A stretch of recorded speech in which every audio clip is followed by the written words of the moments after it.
आइए मेरे दोस्तों, आपका स्वागत है। सभी के मंगल की कामना करते हुए एक मंत्र लेते हैं, उच्चारण पहले करते हैं। आपने सुना होगा, प्रयास करता हूँ उसका सरल अर्थ के लिए भी। ब्रह्मानंदम परम सुखदम केवलम ज्ञानमूर्तिम द्वंद्वातीतं गगन सदृशम तत्त्वमस्यादि लक्ष्यम एकम नित्यम विमलमचलम सर्वधी साक्षीभूतम भावातीतं त्रिगुणरहितं सद्गुरुं तम नमामि। अब इसको धीरे से बोलते हैं, अगर कोई चाहे तो लिखना।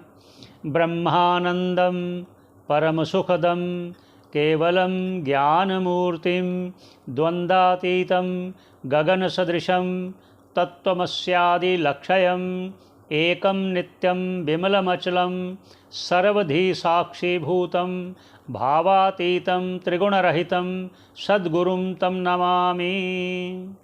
आया ब्रह्मानंद। ब्रह्मानंद जो आनंद ही आनंद है, व्यापक आनंद। ब्रह्म सदा व्यापक जो है वो आनंद स्वरूप। परम सुखदम जो परमानंद, जो सभी को आनंद देने वाला है, परमानंद। और जो अविद्या में उसके कार्य से कोई भी संबंध नहीं है। अविद्या अर्थात जगत के जितने भी वस्तुएं हैं, किसी से भी उसका कोई संबंध नहीं है। ज्ञान मूर्तिम जो साक्षात ज्ञान की मूर्ति है। द्वंद्वातीतम राग द्वेषादि द्वंद्वों से जो परे है। द्वंद्वातीतम द्वंद्वों से, द्वंद्व मतलब राग द्वेष सुख दुख काम क्रोध, ये द्वंद्व जो हैं इनसे वो परे है, इनसे रहित है। मतलब ये उनमें, उस ईश्वर में, उस अनंत शक्ति में ये नहीं है, उस परमात्मा में। गगन सदृशम मतलब आकाश जैसे व्यापक है। ये एक सदृश्यता कहा गया, जैसे किसी को कहना हो वो कैसे हैं, तो इसलिए आकाश के समान व्यापक है। लेकिन वो आकाश भी जिसमें व्यापक है, ऐसे ही बात समझना। आकाश से भी परे भी है, लेकिन आकाश का अर्थात कहने का वो सदृश्य है। जिस तरह आकाश हर तरह व्यापक है, हर जगह व्यापक है, ऐसे वो परमात्मा भी व्यापक है। तत्त्वमस्य आदि लक्ष्यम, और वो जो जानने के लिए जो गुरु उपदेश करता है कि तत्व ईश्वर तुम हो, ये इस महावाक्य के द्वारा उसको लक्ष्य किया जाता है। एकम जो एक है, एक ही है। एक क्यों कहा?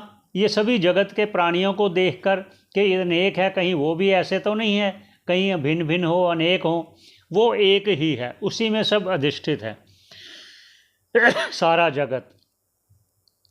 और वह एकम होता है, वो नित्यम है, वो नित्य है। अर्थात वो आज भी है, कल भी था और कल भी रहेगा।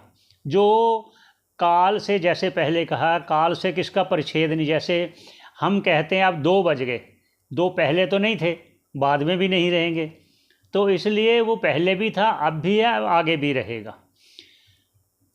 विमलम, विमलम मतलब उसमें कोई माया नहीं, कोई दोष नहीं, कोई राग द्वेष आदि ऐसा जो जिसको हम दूसरी भाषा में कह लें पाप पुण्य आदि उसमें नहीं है।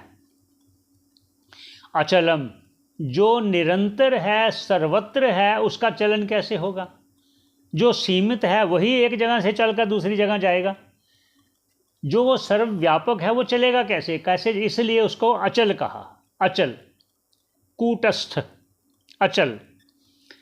तो आगे सर्वधी साक्षीभूतम, सर्वधी सभी, जैसे सभी प्राणियों में अंतराकरण में वो विराजता है, रहता है, तो अंतःकरण में अगर रहने के कारण सभी के बुद्धियों को भी वो जानता है। इसलिए सर्वधी साक्षीभूतम, सर्वभूत प्राणियों की बुद्धि को जो जानने वाला है, जो साक्षी है। भावातीतम, भावातीतम है जो षड भाव विकार हैं जीव के, जन्म से अस्थि भाति अस्थि जायते वर्धते आदि जो षड भाव विकार हैं, पहले गर्भ में हुआ, फिर जन्म हुआ, फिर बड़ा हुआ, फिर यौवन काल, फिर बुढ़ापा काल, फिर और मृत्यु काल, ये जो षड भाव है ना, ये उसमें नहीं है। ये कहते हैं भावातीतम, अतीत जो इससे परे है, इन भावों से परे है। त्रिगुण रहितम, तीनों गुणों से भी रहित है, जो सत्वगुण रजोगुण तमोगुण से जो रहित है परमात्मा।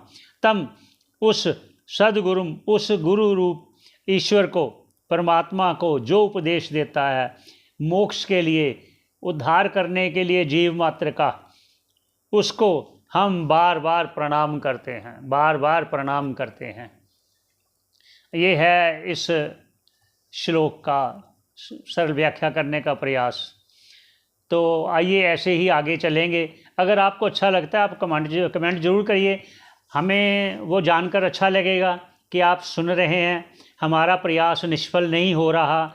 इसलिए प्रार्थना कि आप उस पर कमेंट जो भी करना चाहें, आप स्वतंत्र हैं, तो आप कमेंट कीजिए।